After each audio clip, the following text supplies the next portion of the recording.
I mean, just steps into it with every ounce of his body. Perfect right hand. So the fact that Jake Paul wants to fight that guy, hey, I'll watch. I'm going to watch. Yesterday, I said that you should coach Joshua, and he agreed. He liked the idea. Joshua, Mike Tyson will coach him. He's been there, seen it, he's done it all. I think that'd be good. No sparring, though. No sparring. What advice would you give to somebody like AJ? That he has a lot of talent and not to get discouraged. He only loses when he quits. When you quit, all the doors of opportunities close.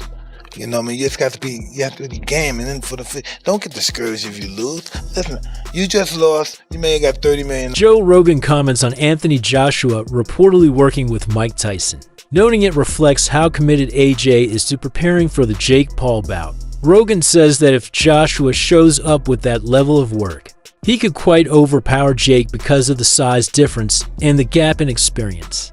He also mentions that Jake has never dealt with a very serious heavyweight boxer before, placing him in an unfamiliar situation. Not a chance that Anthony Joshua is not going to just lose the weight beforehand. He's not going to come in drained. What he's going to do is just do extra cardio, and that's just going to make him more dangerous. He's going to be terrifying, and he's going to have a lot to prove. He's going to be very angry that Jake Paul wants to fight him. Jake talks about shocking the world and inspiring the next generation, but while he speaks, his tone shows he understands the size gap is on another level. He jokes that he must look upward just to make eye contact with Joshua. Still, he tries to keep the same energy he uses before big events. He wants people to believe confidence alone can carry him through a match with a giant who has held major belts and beaten real opponents. Jake tries to shape the moment by saying that facing someone this big motivates young fighters, because taking bold steps shows ambition. Yet the distance between ambition and reality inside the ring is enormous, especially when the rival is a heavyweight with proven power. That difference becomes impossible to ignore once punches start landing with force. Aster's fight of the year, you, Anthony Joshua, how we doing? Dude, never been better. This is what I dreamed of. This is what I manifested into reality. I'm here to shock the world, inspire the next generation. We're in the Heat arena. I'm a big Heat fan. Miami's on fire. This is my first pro fight, was in Miami against Gibb. I'm bringing that same energy here. First round KO. And the Schmo interviewed you there when you fought Gibb. It was on Fight TV. We've been with you along the way. Not very many times you're looking up at a face-off. So what did you make of looking up for one of the very first times at a face-off right here? Just looking up at Daddy there and just seeing, you know, how big he is, and just my eyes were kind of going into his nipples and stuff. I kind of liked him. And then basically I was just like, whoa, he's big in that. And then, yeah, I can't believe how tall he is. Is this chain really on the line for the winner? I don't know if it's confirmed, but I mean, I'm down. But he has to put something up too. There has to be something in it for me. You say this is the biggest upset that's going to be in boxing history, right up there with 42-1 with Buster Douglas. Yep. What is the headline going to be when you knock this guy out and he's laying on the canvas? Holy. The size contrast becomes a central topic because Jake has long been viewed as a sturdy, powerful presence within his usual divisions. However, when Oladipo talks, he labels this matchup as a genuine David versus Goliath scenario. Joshua not only stands taller, he carries a physique forged through years of heavyweight drills and intense conditioning, making the visual gap almost startling when they appear beside each other. Even though Jake has added mass and strength, he still cannot match the natural structure of a heavyweight who has spent years battling opponents of equal scale. Oladipo notes that the audience will witness a rare meeting, where a fighter from a smaller background steps forward against someone who seems built from an entirely different physical category, creating a dramatic contrast that many fans will clearly recognize today. Jake Paul versus AJ, as though Jake Paul is the bigger in this equation. Not for me. Maybe for MVP, Nikisa, Jake Paul, but not for me. I've kind of marked it or titled it David versus Goliath just because of the size difference. Like, Jake Paul's a big guy. He is. He's 6'1", 220, probably fights around, the 200-pound mark. AJ is an enormous guy. Like, he's a big unit. And I think Jake realized that when they came face to face. I don't know if that's the first time they've ever come that close. I'm sure they've met behind the scenes, But I think there was a realization from Jake Paul, like, fuck, this is a big dude. It's a very, very big dude who isn't coming to play. Like, there was no play with AJ. That was a press conference that almost sounded like AJ versus someone in the top 10, where AJ's taking it seriously. He's answering the questions direct that Ariel's throwing him. There was no, yeah, we're here to kind of fuck around. This is going to be easy. Give me my money. Let me run back to the UK. This was AJ's like, no, we're taking this seriously. And that ain't a good thing for Jake Paul. It isn't. And AJ's that guy anyway. Like, I would never doubt that AJ would take this seriously. But for Jake Paul, I do wonder if realization is kicking in, or maybe he is just that delusional where he doesn't care. I do, and I've been sort of corrected by a few people who maybe know better, but I do think the Americans don't credit or rate AJ. I do think there's a bit of that. I remember when AJ did the rounds prior to the Ruiz fight, and there were a few people like, yeah, you're not that good. This was prior to... Asterisk. The discussion surrounding this matchup starts with many describing it as entertainment or some sort of staged spectacle. Yet the response from people who truly understand boxing points in another direction. Because Anthony Joshua brings a mentality that cannot fall into any script, where outcomes are arranged. His training footage displays a heavyweight who is preparing to enter the ring with firm intent, and absolutely no interest in holding back, since this fight is nowhere near a showpiece for him. He has spent years of his career meeting real punchers, real challengers, and real pressure.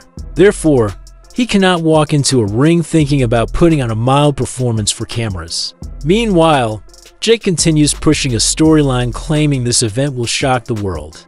Yet even now, the difference in reality stands tall. Joshua appears fully prepared to step forward with power and silence every doubt. That is for money, as opposed to boxing, and boxing merit is Anthony Joshua against Jake Paul. How much are the boundaries of safety, Frank, being pushed for entertainment purposes here?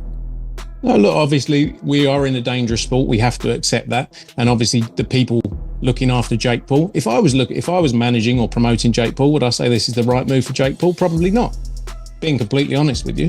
But he's put himself in a position, was Jake Paul Mike Tyson a sensible thing to do? To a 58-year-old man, or 60, I'm not sure what Mike is, but was that sensible? Probably not, and I would have said that at the time. But it's the world we live in now, and the reality is a lot of people are going to watch it, but we also at the same time have to make the sport as safe as possible and put everything in place around it to ensure that. And that's what the commission, the Florida State Athletic Commission, will be doing, as will the promoters of the event. So, I mean, Frank, not to finish on too much of a negative, but it begs the question, if Anthony Joshua ends up inflicting considerable damage on Jake Paul, how much does that reflect on you and Matchroom? I think we go into the fight, we got offered a proposition to do this fight. Anthony Joshua accepted it. Jake Paul's put himself in a position to take that fight, and that's the reality, Jake Paul. But we all want everything we do in this sport, we want to make it as safe as we possibly can, but we have to accept the risks attached to it. And this is risky, isn't it? Yeah, look, it is risky. I think Jake Paul's crazy. I think he's delusional, but respect to him for doing it, and he's getting a load of money. And Frank, just to silence all the doubters here, a lot of people saying this can't be real, Anthony Joshua going in there, it must be an exhibition, or Anthony Joshua's it's going to be choreographed and Anthony's going to carry him through a couple of rounds. I know Anthony Joshua, just to silence all those doubters, he's going to go in there to do it. When Ben Shalom shares his thoughts, he expresses genuine puzzlement about how this matchup was arranged, because the gap in divisions, levels, experience, and danger is extremely wide. He questions the reasoning behind placing a heavyweight puncher against someone who is still shaping his path through smaller fights.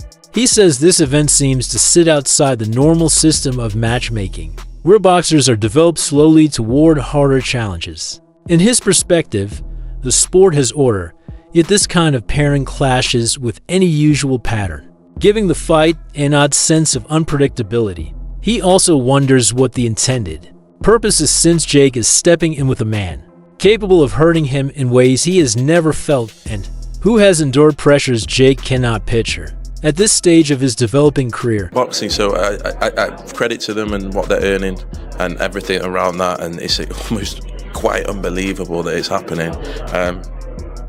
But what can I comment on? Like, I'm a boxing promoter. You're talking about a YouTube cruiserweight fight. It doesn't make sense to me. I've got no comment on it, but it's an unbelievable spectacle, and they're going to make a lot of money.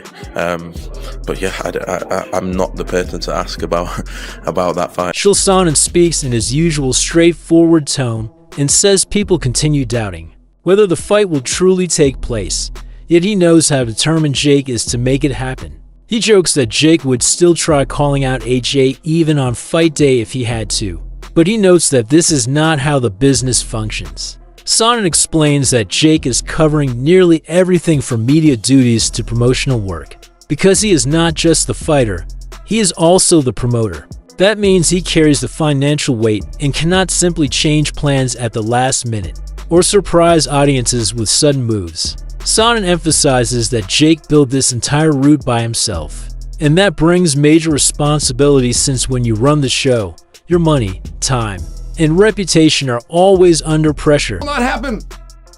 Jake Paul will call off the day of the fight if he has to. But he will not fight Anthony Joshua. Now, that's all fine. That stuff is all fine. It's just, it never goes away. There's no ability to make that stop. There's nothing you can do. There's always the new fan coming in. There's always the new fan, and there's a piece of the psychology, which is always talking about themselves. If they ever, hey, well, you think this guy would take this fight? It's only on a week's notice. Whatever that answer is, they're telling you what they would do. Do you think this guy would fight this guy? No way. He'd get his ass kicked. So they're telling you about themselves. They're letting you know that they would not take a fight that they didn't know that they were going to win. When the person says, mark my words, Jake Paul will pull out of this fight, he might even do it the day of. Pull out of the fight to who? It's his fight. Who is this mystery person? Did you write? Because I know this is a big category. I just read one guy that said this. But I'm talking to a lot of you, aren't I? A lot of you believe that Jake Paul is going to pull out of that fight. Might even do it the day of. Correct? Okay. Who would he pull out to? He is the promoter. Who would he call? Does he send an email to himself? Does he send a text message to himself? Does he schedule a meeting, come in and sit down, cross the table and look in the eye? Eddie Hearn delivers his perspective without hesitation because he speaks from decades of guiding elite champions. He explains that there is simply no believable route for Jake to withstand heavy blows from Anthony Joshua, since the force behind those punches comes from experience, conditioning, and genuine heavyweight strength. Eddie offers a vivid sense of what occurs when a heavyweight with accuracy lands solid on someone who is not built to absorb that level of damage. In his view, the contest ends immediately if AJ catches the chin cleanly because the shot from a heavyweight shot is something Jake has never encountered before. Eddie admires Jake's drive, but also cautions that motivation cannot alter physics or biology. The moment Jake enters the ring, he will meet power that cannot be equaled by confidence or bold proclamations. Such realities make the matchup brutally difficult for him today. A record saying that you and AJ must retire if Jake Paul wins on December 19th. Stand by that? Yeah, I do. I mean, I suppose so. Shit, yeah. Look, I don't see a world where Jake Paul wins this fight. I know that boxing's boxing. I mean, what is it? Roy Jones came out this morning and said JakeUl can win this fight. Teddy Atlas as well. Teddy Atlas. Mm-hmm. Okay. All right, now I'm a bit worried. I won't retire. AJ should retire if he loses. No. Sorry. No, I see AJ winning this fight with ease, comprehensively, destructively, violently, and I don't see a world where Jake Paul is competitive in the fight, let alone win the fight. But luckily, AJ's not preparing in a way that he just thinks it's a joke. He's preparing for Jake Paul like he's a world title contender. Yes, it's been a little bit of a shorter camp. Yes, we've got to make weight this time around, but it doesn't matter. We should just slide through this guy and bash him up and beat him up, and we should do it early doors. Just lastly, you said as well that you told Nikisa that he was weighing 290 when you were negotiating. What impact did that have? Did you feel like they would have gone even lower if they knew he was weighing 265? No, I mean, I don't think that when you're negotiating on a weight, there's not one promoter in the world that would tell the truth about what the weight of the fighter was, and Nikisa knows that anyway. So it wasn't like we were being clever, but they wanted him to come to 240. And it's just, don't forget, AJ's never made weight before. So all of a sudden, he's he'd been in camp for, 2 or 3 weeks, and he's probably sitting at, 260, 265. And it's like, you got to make 245. It's 20 pounds.